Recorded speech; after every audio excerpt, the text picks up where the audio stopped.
Hello, all. My name is Gwen Farnsworth, and I'm glad you're here with me today. We will be discussing the Herculean challenge of approaches to policing and prison reform for democratic advancement in the United States and some important ways we can make better policy. The criminal justice system in the United States has long been a subject of intense scrutiny and debate, particularly concerning issues of fairness, equity, and public trust. Over the past decades, a growing body of research has illuminated persistent disparities in how different populations and experienced law enforcement, judicial processes, and correctional procedures. The roots of American criminal justice stretch back to the colonial era, when early legal codes and policing practices were shaped by European traditions and local customs with a racist tint that is uniquely American. The latter half of the 20th century was marked by tough on crime policies, such as mandatory minimum sentencing and the war on drugs, which contributed to a dramatic rise in incarceration rates, particularly among minority communities. These historical trends have set the stage for contemporary debates regarding systemic bias, the use of force by law enforcement, and the erosion of public trust, all of which are explored in this presentation. This brief literature review synthesizes key findings on systemic bias, mass incarceration, use of force, and the ongoing challenges related to public trust in the justice system. Let's talk. Systemic bias.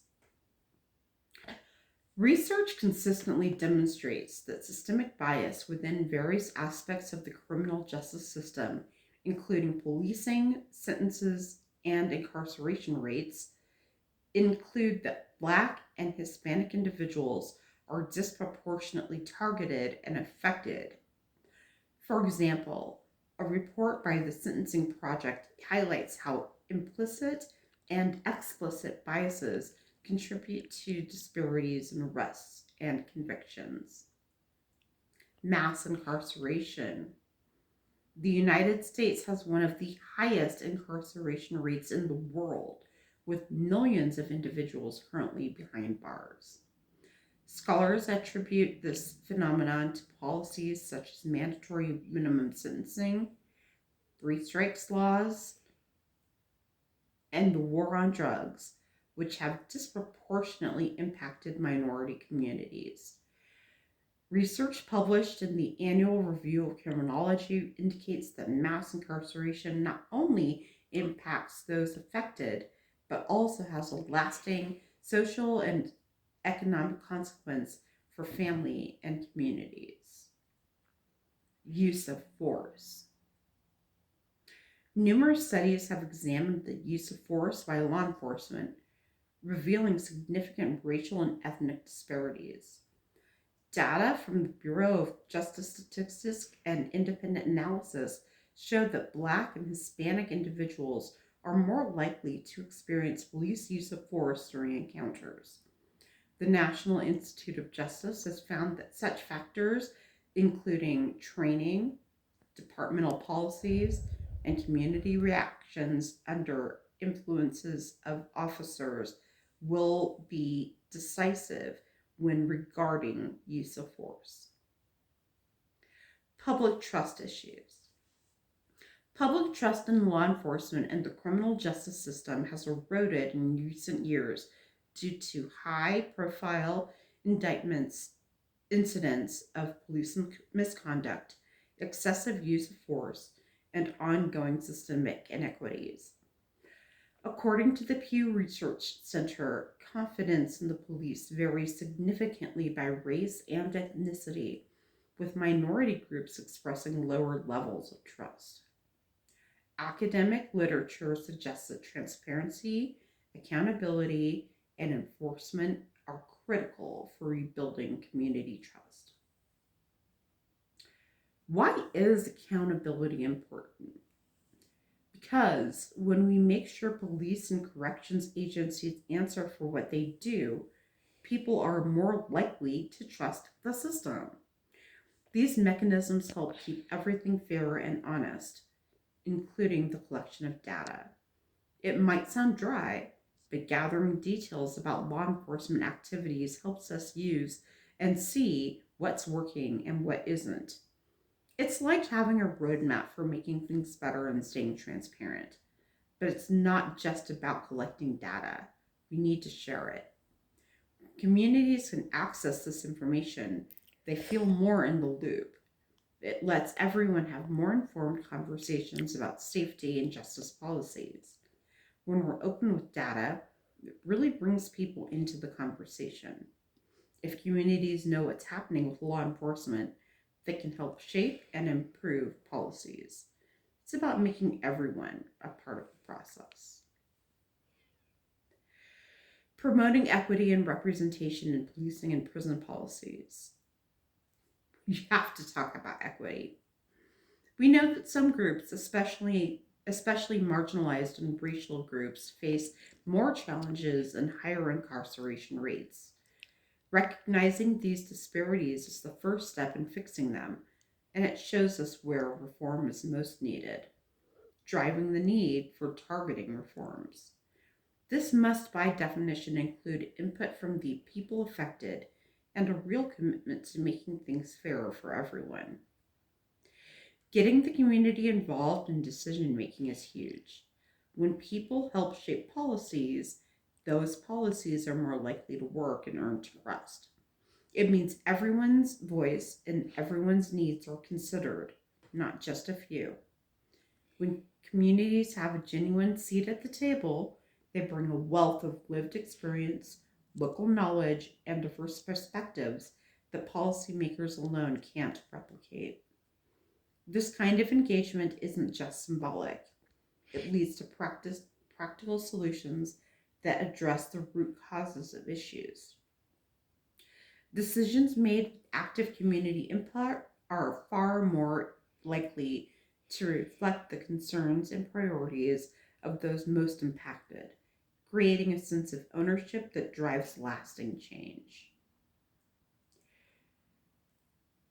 Participatory policymaking also strengthens democracy by ensuring transparency and accountability.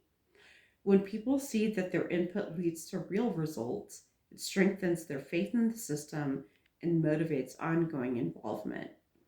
The result is a safer, fairer, and more responsive justice system, one that outweighs and evolves with the needs of its members, not just the privileged few. That's why real change can only happen when everyone's voice counts. Let's shift gears to restorative justice. Instead of just punishing, restorative justice is about repairing harm, bringing people together for dialogue, understanding, and healing. This approach can really strengthen democratic values by focusing on fairness and involving the whole community. Of course, there are challenges. Sometimes resources are tight and institutions can be slow to change. We also need to ensure that programs are administrated well to have impact. Restorative justice at scale increases the potential for positive change. One other challenge is that there just aren't enough resources to expand restorative justice programs in every jurisdiction where they would be impactful. Another hurdle lies in resistance within institutions, which can slow things down and requires a strategic approach to fragile egos. It is also crucial to focus on the quality of how these programs are implemented. Otherwise, we risk enforcement capabilities. On the bright side, growing restorative justice supports dialogue and provides a measure of mercy with justice. Community oversight represents a critical component in the pursuit of equitable and accountable policing and correctional practices. While The structure and composition of oversight bodies may vary across jurisdictions. Their fundamental objectives remain consistent: to systematically review complaints against law enforcement and correctional agencies, recommend policy reforms, and enhance institutional transparency. Such mechanisms are designed to ensure that community stakeholders maintain a substantive role in governments, thereby fostering legitimacy, public trust, and democratic participation within the criminal justice system. Impact of community oversight on accountability and trust. Community oversight keeps organizations answerable for their actions and decisions, which leads to greater responsibility and transparency. Effective oversight also mitigates misconduct, thereby reducing unethical behavior by promoting transparency and ethical standards throughout an organization. Finally, building on public trust, when institutions respond to community concerns and uphold accountability, they foster increased public confidence. Case studies of successful community driven reforms. Let's look at some real world examples of community driven reforms that have impacted change. We'll start with California. Here, grassroots advocacy pushed for major reforms. Community groups fought for laws that now require police misconduct records to be made public and for better access to body camera footage. Thanks to these efforts, Proposition 47 passed, which reclassified some nonviolent crimes from felonies to misdemeanors. This change reduced incarceration rates and saved money, which was then redirected to prevention and rehabilitation programs. All of this made the justice system more transparent and responsive to what people need. Camden, New Jersey offers a different perspective.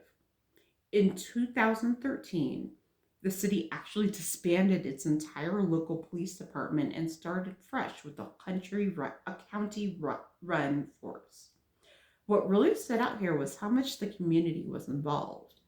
Civilian boards and public input helped shape new policies, and the results were impressive. Use of force incidents dropped by over 90% within just a few years, and violent crime went down noticeably as well. Also, police started wearing body cameras and focused on de escalation. Those changes came directly from what the community had recommended. In Denver, police reform has been met with resistance. During community led conversations regarding police reform in 2020 and 2021, Denver police officers were excluded from a community meeting about policing changes because of the trauma response felt by the participants. This exclusion led the Department of Safety to withdraw from participating in the task force. These missteps in communication further challenged authentic conversation that could have led to significant and impactful change. In conclusion, democratic progress in policing and prison policy requires accountability, equity, representation, restorative justice, and strong oversight. Thank you for your time and attention. Please feel free to reach out if a question comes to you later. I have included my contact information in the slide deck. Best.